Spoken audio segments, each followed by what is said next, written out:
할렐루야, 감사드립니다. 깡통을 차고 빌어먹어도 지옥만은 가지 마라. 저는 오늘 네 번째 얘기로 여러분들과 잠시 은혜를 나누고자 합니다. 흰옷 입고 태산 줄령을 넘어가다. 나는 세마포 흰옷을 이리 보고 저리 보면서 어린 시절 추석과 설날에 부모님이 새로 구해주신 옷을 입고 동네 방네에 자랑하던 때가 생각났다.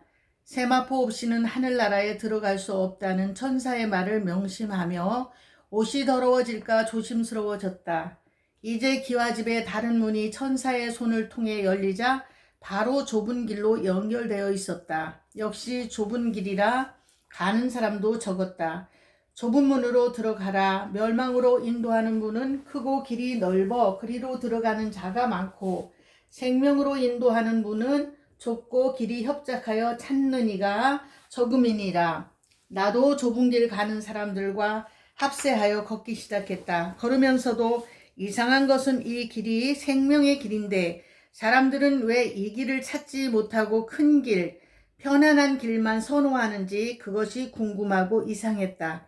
그래서 옆에 천사에게 왜 사람들이 이 생명길을 보지 못하느냐고 물어보았다. 천사가 대답하기를 이 길은 아무에게나 보이는 길이 아니란다. 또 아무나 찾을 수 있는 길도 아니란다.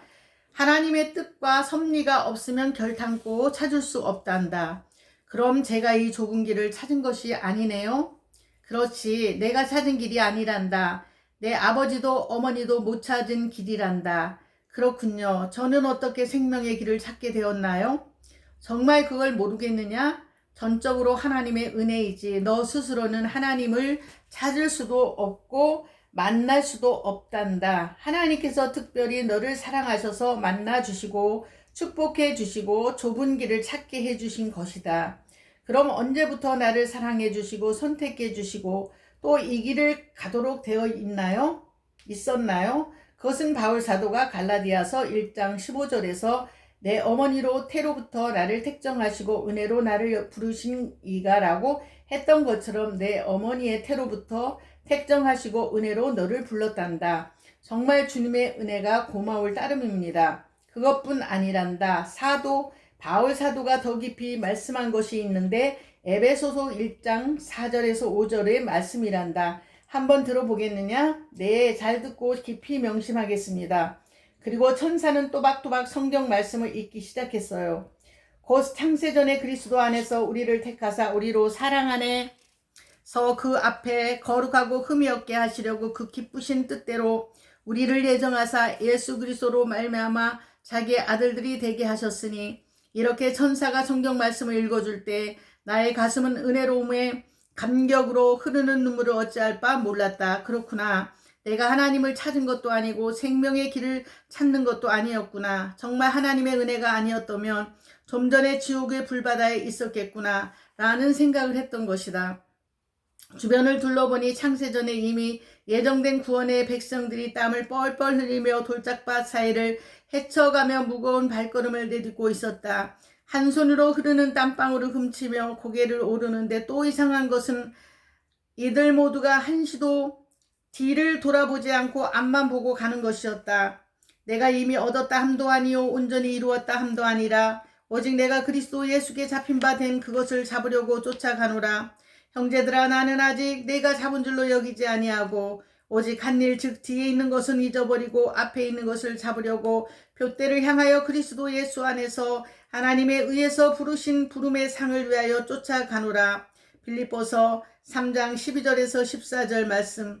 롯의 아내는 뒤를 돌아본 고로 소금 기둥이 되었더라. 창세기 19장 26절 말씀. 천사가 하는 말이 소금성에서 룻과 그의 아내 그리고 두 딸이 탈출할 때에 분명히 돌아보거나 들에 머무르거나 하지 말고 산으로 도망가라고 했는데, 롯의 아내는 뒤를 돌아본 고로 소금 기둥이 되었고, 또한 바울 사도는 세상에 살 때 오직 앞만 보고 달렸단다. 그리고 내 앞과 또 내 더 높은 곳에서 힘들게 산을 넘는 사람들도 결코 뒤를 돌아보지 않고 주님을 푯대 삼아 산을 오르는 중이란다.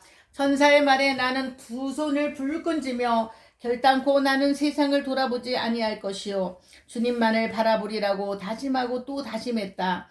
내가 산을 향하여 눈을 들리라. 나의 도움이 어디서 올꼬? 나의 도움이 천지를 지으신 여호와에게서로다. 시편 121편 1절에서 2절 말씀.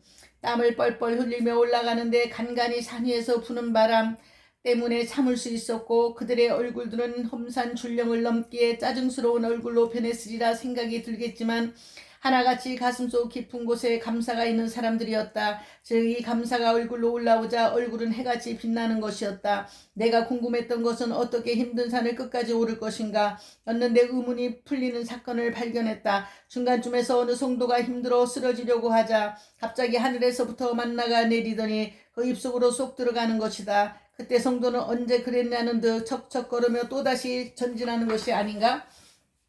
그때 깊이 깨달았다. 이 험산 줄령도 나 혼자 애쓰고 스스로 넘는 산인 줄 알았는데 이 걷는 과정 시작부터 끝까지가 모두 하나님의 도우심이라는 것이다. 그래서 항상 기뻐해야 하고 쉬지 말고 기도해야 하고 범사에 감사해야 한다는 사실을 다시금 알게 된 것이다. 데살로니가 전서 5장 16절에서 18절 말씀.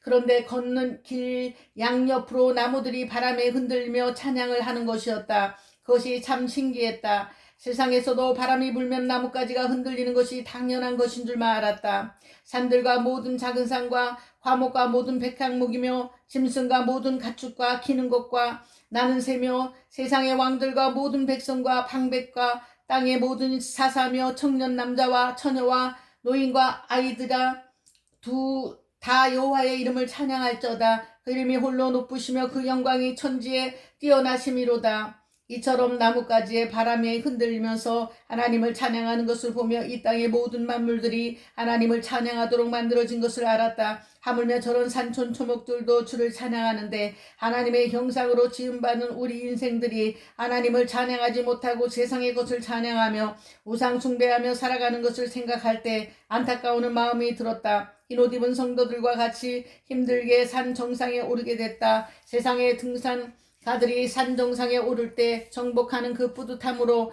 산을 오른다고 하는 소리를 많이 들어왔다. 나도 보온 가는 길이 너무 멀어 구병산을 넘어갈 때가 있었는데 876m나 되는 구병산을 오를 때마다 먼지 모를 승리감 같은 것이 마음속에서 솟아나곤 했다. 산 정상에 오르니 더욱 시원한 바람이 불면서 지쳤던 육체와 영혼이 시원해짐을 느끼며 알 수 없는 만족감이 찾아드는 것이었다.